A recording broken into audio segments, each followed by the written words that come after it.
এই জামাত ইসলামে হিন্দুরাও প্রার্থী হতে পারবে। এই জামাত ইসলামে খালি মুসলমানেরা না।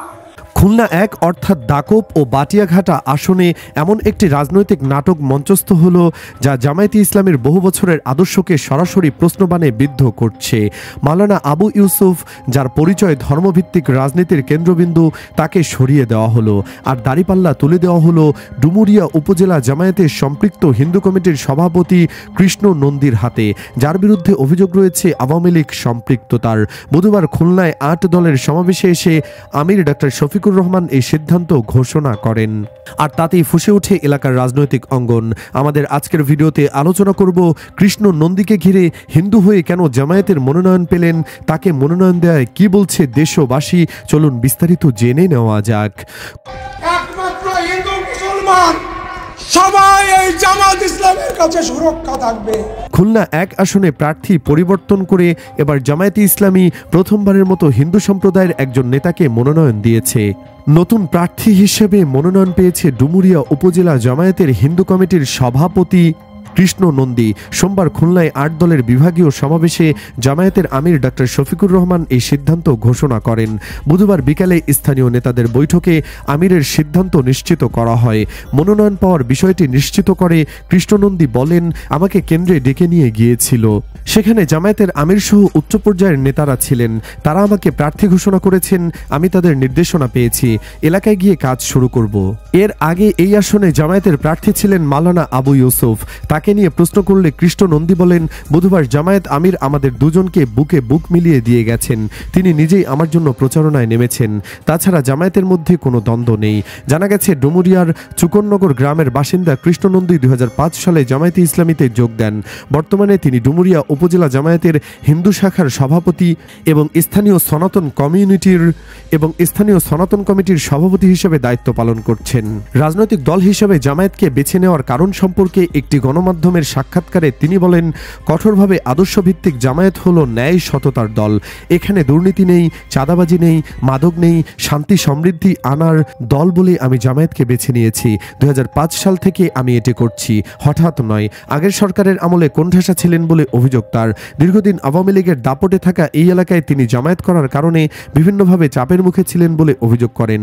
গত 1 বছরে মিয়া গোলাম পরোয়ারের ডুমুরিয়া ও ফুলতলায় অনুষ্ঠিত কয়েকটি রাজনৈতিক সমাবেশে তার সরব উপস্থিতি এবং নেতৃত্ব স্থানীয় পর্যায়ে বিশেষভাবে নজর কাড়ে। এসব সমাবেশে সনাতন ধর্মাবলম্বী নারী পুরুষের অংশগ্রহণ বৃদ্ধি ও তার গ্রহণযোগ্যতা নিয়ে দলের ভিতরে ইতিবাচক বার্তা দিয়েছে। ওই আসনে আগে ঘোষিত জামায়াতের প্রার্থী মাওলানা আবু ইউসুফ বলেন, জামায়াতে ইসলামের সিদ্ধান্ত অনুযায়ী খুলনা 1 আসনের আগামী জাতীয় সংসদ নির্বাচনের প্রার্থী কৃষ্ণ নন্দী, তার পক্ষে আমি প্রচারণা শুরু করেছি। যেহেতু আমাকে নির্বাচন পরিচালনা কমিটির পরিচালক করা হয়েছে, সেহেতু সিদ্ধান্ত অনুযায়ী আমি যথাসম্ভব কাজ করব ইনশাআল্লাহ। এর আগে গত 9 ফেব্রুয়ারি খুলনার 6টি আসনের জন্য জামায়াতের প্রার্থী ঘোষণা করা হয়, যা আনুষ্ঠানিকভাবে করা হয়েছিল।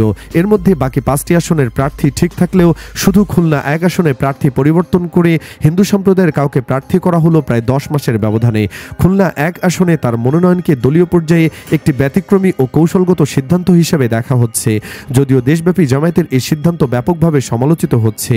কেউ কেউ বলছেন, ইসলামী দল হয়েও জামায়াতের হিন্দুদের মনোনয়ন দেওয়া থেকে বোঝা যায় এরা ইসলাম নয় সংসদ কায়েম করতে চায়। অভিযোগ করে একজন ফেসবুকে লিখেছেন, জামায়াত দীর্ঘদিন ধরে দাবি করেছে তারা ক্ষমতায় গেলে দেশে ইসলামী শাসন কায়েম করবে। নিজেদের আদর্শ, স্লোগান, রাজনীতি সবকিছুতে ইসলাম শব্দটি ব্যবহার করছে ঢাল তলোয়ারের মতো। কিন্তু সেই দলই হঠাৎ করে একজন মাওলানাকে বাদ দিয়ে সম্পূর্ণ ভিন্নধর্মীর পরিচয়ের একজন নেতাকে মনোনয়ন দিতে গিয়ে দেখিয়ে ফেলেছে প্রকৃত চেহারা। এটা আদর্শিক রাজনীতি নয়, এটা নিছক ভোটের বাণিজ্য। যদি সত্যিকার অর্থে তারা ইনক্লুসিভ রাজনীতি করতে চায়, তাহলে দলের নামের শেষে ইসলাম শব্দটি ব্যবহার করে বিভ্রান্তি ছড়াবার কোনো নৈতিক অধিকার তাদের নেই। কারণ ইসলাম শান্তির ধর্ম, সম্মানের ধর্ম। এটাকে অপরাজনীতি, স্বার্থবাদিতা আর ভণ্ডামির ঢালে ব্যবহার করা ইসলাম ও মুসলমান উভয়ের জন্যই অপমানজনক। জামায়াতের বহু বছরের প্রচার ছিল আমরা দেশে ইসলাম প্রতিষ্ঠা করব, কিন্তু প্রশ্ন হচ্ছে একজন মাওলানাকে সরিয়ে কৃষ্ণ নন্দীর হাতে দাড়িপাল্লা তুলে দিয়ে তারা কোন ইসলাম প্রতিষ্ঠা করতে যাচ্ছে। ভোটের জন্য আদর্শ যদি বিক্রি করতেই হয় তবে ইসলামের নামে রাজনীতি করার ভান কেন? সব মিলে এলাকা জুড়ে তৈরি হয়েছে তীব্র প্রশ্ন। এটা কি রাজনৈতিক কৌশল নাকি আদর্শিক পতন? এটা কি অন্তর্দ্বন্দ্ব নাকি স্বার্থের সস্তা সমীকরণ? মানুষ বলছে জামায়াত আসলে ইসলামের রাজনীতি করে না, তারা ইসলামের নাম ব্যবহার করে। আর আজকের এই প্রার্থী পরিবর্তন সেই কথা কিছুটা হলেও প্রমাণ করলো। যদি সত্যিই তারা সমতাভিত্তিক রাজনীতি চায় তাহলে সরল পথ একটাই, দলের নাম থেকে ইসলাম শব্দটি বাদ দাও। ইসলাম পবিত্র, এটাকে ক্ষমতার খেলা, জোটের সমীকরণ আর ভোট বাণিজ্যের ঢাল হিসেবে ব্যবহার করা কোনোভাবে গ্রহণযোগ্য নয়। দাঁড়িপাল্লা এবার শুধু প্রার্থীর হাতে নয়, জামায়াতের দীর্ঘদিনের বয়ান, মুখোশ আর রাজনৈতিক সততার উপর ভারী হয়ে চলে আছে। তবে কেউ কেউ জামায়াতের যুগোপযোগী সিদ্ধান্তের প্রশংসাও করেছেন। ফেসবুকে একজন লিখেছেন, ইসলামের সৌন্দর্য হচ্ছে ধর্ম, বর্ণ বা গোত্র নয়, ন্যায়, যোগ্য এবং মানবিক মর্যাদাই ইসলামের মূলনীতি। রাসূল সাল্লাল্লাহু আলাইহি ওয়াসাল্লামের যুগের বহু প্রমাণ রয়েছে। হিজরতের সময় দক্ষ ইহুদি গাইডকে দায়িত্ব দেওয়া, মদিনা সনদে সব ধর্মাবলম্বীকে সমান নাগরিক অধিকার, বদরের যুদ্ধবন্দী অমুসলিমদের শিক্ষক হিসেবে নিয়োগ, হুদাইবিয়ার চুক্তিতে অমুসলিম নেতাদের সাথে রাষ্ট্রীয় সিদ্ধান্ত, ওমর রাদিয়াল্লাহু তাআলা আনহু এর আমলে খ্রিস্টান প্রশাসক নিয়োগ, এসবই দেখায় ইসলাম সংকীর্ণ নয়, ন্যায়, যোগ্যতা ও উদারতাই ইসলামের ভিত্তি। সেই ধারাবাহিকতায় কৃষ্ণনন্দী সাহেবকে প্রার্থী ঘোষণা অত্যন্ত প্রজ্ঞার সিদ্ধান্ত। ইনশাআল্লাহ জয় হবেই। কেউ কেউ বলছেন, যেহেতু খুলনা 1 আসন হিন্দু অধ্যুষিত এলাকা, সেজন্য একজন হিন্দুকে জামায়াত প্রার্থী করতেই পারে। কিন্তু এই কৃষ্ণনন্দীর বিরুদ্ধে সবচেয়ে গুরুতর অভিযোগ, মানে এই ব্যক্তির সাথে আওয়ামী লীগের সংশ্লিষ্টতা রয়েছে। এমনকি ছবিতে দেখা যায় আওয়ামী লীগের প্রতাপশালী নেতা সাবেক ভূমিমন্ত্রী বাবু নারায়ণ চন্দ্রকে। কিন্তু খবর যেটা পাওয়া গেছে, হিন্দুরা এই দল থেকে আদর্শচ্যুত সুবিধাবাদী আওয়ামী লীগ নেতাকে কেউ ভোট দেবে না।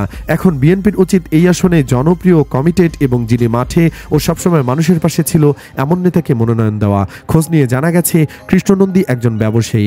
ডুমুরিয়া উপজেলার চুকনগর বাণিজ্যিক এলাকায় তার বাড়ি। সেখানে তার একাধিক ব্যবসা প্রতিষ্ঠান রয়েছে। এর আগে তিনি আওয়ামী লীগের সাবেক এমপি নারায়ণ চন্দ্রের ঘনিষ্ঠ হিসেবে পরিচিত ছিলেন। গণ অভ্যুত্থান পরবর্তী তিনি জামায়াতের সেক্রেটারি জেনারেল ও খুলনা 5 আসনের প্রার্থী মিয়া গোলাম পরোয়ারের সাথে সখ্যতা গড়ে তোলেন। জামায়াতের বিভিন্ন সভা সমাবেশে, মঞ্চে বক্তব্য ও দাঁড়িপাল্লার পক্ষে ভোট চাইতে দেখা গেছে কৃষ্ণনন্দীকে। উল্লেখ্য, 1973 সালে প্রথম জাতীয় সংসদ নির্বাচনে এখনকার খুলনা 1 আসনটি খুলনা 5 নামে ছিল। আসনটিতে বেশিরভাগ সময় সংখ্যালঘু প্রার্থীরা জয়লাভ করেছেন। এই আসনে প্রথম এমপি হন কুবের চন্দ্র বিশ্বাস। দ্বিতীয় সংসদ নির্বাচনে জয় পান প্রফুল্ল কুমার শীল। 1996 সালের 15 ফেব্রুয়ারি একতরফা নির্বাচনে বিএনপি প্রার্থী হিসেবে জেতেন প্রফুল্ল কুমার মণ্ডল। 1996 সালে জয়ী হন শেখ হাসিনা। পরে তিনি আসনটি ছেড়ে দিলে উপনির্বাচনে আওয়ামী লীগের মনোনয়ন পান শেখ হারুনুর রশিদ। কিন্তু সংখ্যালঘু প্রার্থী পঞ্চানন বিশ্বাসের কাছে হেরে যান। যদিও পঞ্চানন বিশ্বাস আওয়ামী লীগের এমপি হিসেবে শপথ নেন। 2001 সালে আবার জয়ী হন পঞ্চানন বিশ্বাস। 2008 সালে নির্বাচনে জয়ী হন আওয়ামী লীগের ননী গোপাল মণ্ডল। 2014 ও 2018 সালে আওয়ামী লীগের প্রার্থী হিসেবে আবার এমপি হন পঞ্চানন বিশ্বাস। 2024 সালে জয়ী হন ননী গোপাল মণ্ডল। দলীয় ও স্থানীয় সূত্রে জানা গেছে, আওয়ামী লীগের ঘাঁটি হিসেবে পরিচিত খুলনা 1 আসনে 1991 সালের পর 1996 সালের 15 ফেব্রুয়ারি একতরফা নির্বাচন ছাড়া বিএনপি কখনো জেতেনি। একসময় বাম দলের প্রভাব থাকলেও জামায়াতের অবস্থান সবসময় দুর্বল ছিল। তবে সাম্প্রতিক সময়ে জামায়াতের সাংগঠনিক কার্যক্রম কিছুটা বেড়েছে। পরিশেষে একটি প্রশ্ন রেখে ভিডিওটি শেষ করতে চাই, কৃষ্ণনন্দীকে দিয়ে কি আল্লাহর আইন বাস্তবায়ন করা সম্ভব? কমেন্ট বক্সে জানাতে পারেন আপনার মতামত। ভিডিওটি ভালো লাগলে লাইক দিন এবং চ্যানেলটিকে সাবস্ক্রাইব করুন।